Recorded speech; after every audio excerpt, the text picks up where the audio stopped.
The door opens without sound. Behind it, a workshop exists in perpetual afternoon light, amber and honey-colored, filtered through glass panels set into walls that curve gently upward. The air here feels different than the corridor outside. Warmer. Denser. As though time moves through it more slowly, or perhaps moves sideways, tracing patterns instead of lines. You step inside and a threshold closes behind you with the softest compression of air. Not locked. Simply settled. The workshop is neither large nor small.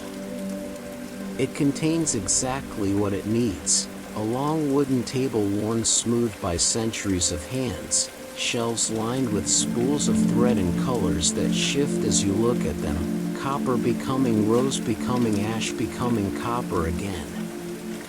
There are tools you don't recognize, hooks shaped like questions, needles that seem to have no eyes, small weights made of stone that hum when lifted.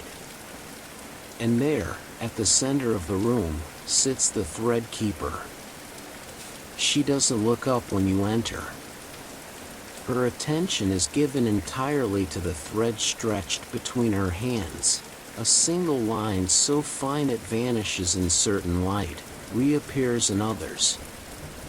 She draws it slowly through her fingers, testing its tension, feeling for weaknesses the way a musician feels for the true note beneath the played one. Her hands move with a rhythm that predates hurry. There is no waste in her gestures. Each movement completes itself fully before the next begins. The walls breathe quietly around you. Your shoulders begin to lower without decision. Your jaw softens at its hinge. You are not here to learn her craft. You are here to witness the devotion that holds invisible things together. The Threadkeeper works at the table, and slowly you begin to understand what she tends. The threads she handles are not ordinary. They are the pathways between doors, the connections that allow one threshold to know another exists, that permit passage not through space but through intention. When a door in the corridor opens, it is because a thread has been maintained. When a door refuses entry, it is often because a thread is frayed, tangled, or been left too long without attention. She lifts a spool from the shelf. The thread wound around it glows faintly, the color of old moonlight. She unwinds a length, holds it up to the amber light, examines it the way you might examine a sentence for hidden meaning. There, a place where the fiber has thinned. Not broken, breaking is rare, catastrophic, but weakened. Worn by the passage of too many urgent wishes, too much force applied where permission was needed. The Threadkeeper reaches for a tool, a small hook, delicate as a whisper. She catches the weakened section between two fingers of her left hand, stabilizes it, then begins to work the hook through the fibers with her right. The motion is hypnotic. She doesn't repair the thread by adding to it. Instead, she coaxes its own fibers to remember their original weave, to realign themselves, to become whole again through a kind of guided memory. Minutes pass. Or perhaps hours. Time in this room refuses to march. You notice other details now. On the shelves, there are jars filled with what looks like collected light, residue from doors that have been opened with particular grace, perhaps, or the shimmer left behind when a perfect threshold is crossed. She uses this sometimes, you realize, not as glue but as encouragement. A reminder to the threads of what they're meant to hold. There are also bundles of thread wound tight and set aside. These are dark, knotted beyond redemption. Threads that carried too much weight, bore too many demands. She doesn't throw them away. They rest on a separate shelf, honored for their service even in failure. Your breath has deepened without you noticing. The rhythm of her work has become the rhythm of your lungs. In. Hold. Out. Wait. Begin again. She finishes with the moonlight thread, tests it one final time between her fingers, nods to herself, a gesture so small it barely disturbs the air, and returns it to its spool. Then she reaches for another. The work continues, and you begin to feel something underneath it. This is not heroic labor. There will be no moment of completion, no final thread that, once mended, makes all others unnecessary. The corridor is infinite. The doors are numberless. The threads between them require constant, patient attention, not because they are poorly made, but because they are alive in their own way, and all living things fray at the edges. The Threadkeeper knows this. You can see it in the way she never hurries, never shows frustration when a repair takes longer than expected. She is not trying to finish. She is trying to remain present to what each thread needs in this particular moment. There is a profound peace in this. You think about the systems in your own life that require maintenance, the relationships that need tending, the small practices that keep larger structures standing, the ways you have sometimes confused urgency with importance, speed with care. The Threadkeeper lifts a thread that shimmers between green and gold. This one is tangled, not badly, but enough that it has lost its true direction. She doesn't pull at the knots.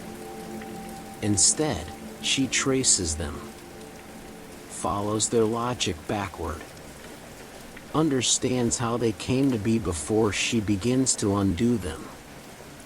The knots don't resist her. They release themselves in her presence, as though they were only ever waiting for someone to see them clearly. She works by feel as much as sight. Sometimes she closes her eyes entirely, letting her fingers read the texture of the thread, sensing where tension has built up, where flexibility has been lost. Her breathing is steady, deep. She is teaching the thread to breathe with her, to remember its original suppleness. The amber light shifts slightly.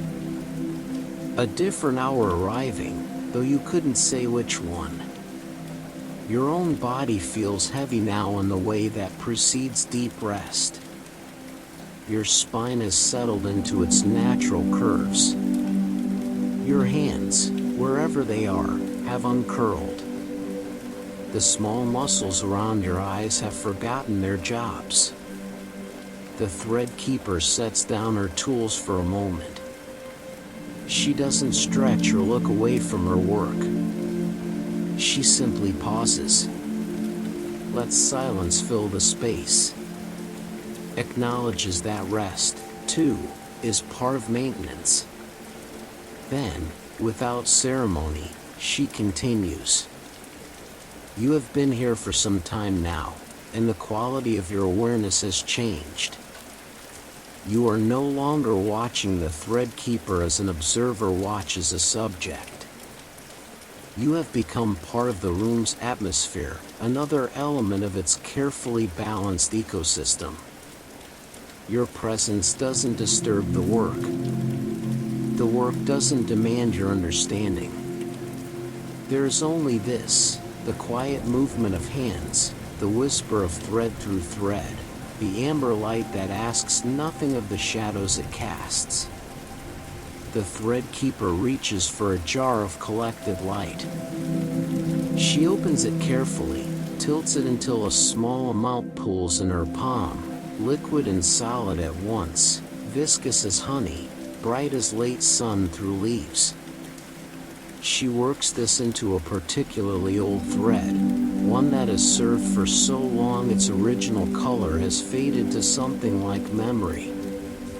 The light doesn't change the thread's structure. It reminds the thread of why it was made, what it has held together, the thousands of small permissions it has granted, the gentle openings it has allowed. Under her care, the thread brightens. Not dramatically, just enough. You realize she will do this work tomorrow, and the day after, and the day after that. The doors will continue to open and close. The threads will continue to bear their weight, and she will continue to tend them, not because the work will ever be finished, but because the work itself is the point. She is not trying to achieve permanence. She is maintaining flow. Your chest rises and falls. The workshop breathes with you. The corridor beyond the door breathes with you. The countless threads stretching between countless thresholds breathe with you. Everything connected. Everything tended. Everything given exactly the attention it needs to continue. The Threadkeeper's hands move in their ancient rhythm. The amber light holds steady. You are held in the same light, asked for nothing, given everything. Eventually, though time here doesn't work the way it does elsewhere, you become aware of the door behind you. It hasn't opened. You haven't moved toward it. But you know, with the same certainty you know your own name, that when you're ready, it will open by permission. Not before. The Threadkeeper continues her work. She doesn't acknowledge your departure because there is no departure to acknowledge. You are already where you need to be. You have always been where you need to be. The amber light warms your shoulders one last time. The workshop's particular density of air gives way, gently, to something lighter. Your breath doesn't change, but the space around it does. You understand now what she tends. Not just threads between doors, but the principle underneath them, the idea that all things are connected, that connection requires care, and that care is given not once but continuously, in small gestures, with patient hands. The door opens. You step through without leaving anything behind.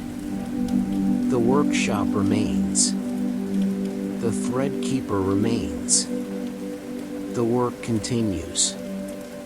And you carry with you, woven so finely you might not notice it for days, a thread of your own, copper becoming rose becoming ash becoming copper again, connecting you to the knowledge that some work is never finished, and that this is not a failure but a grace.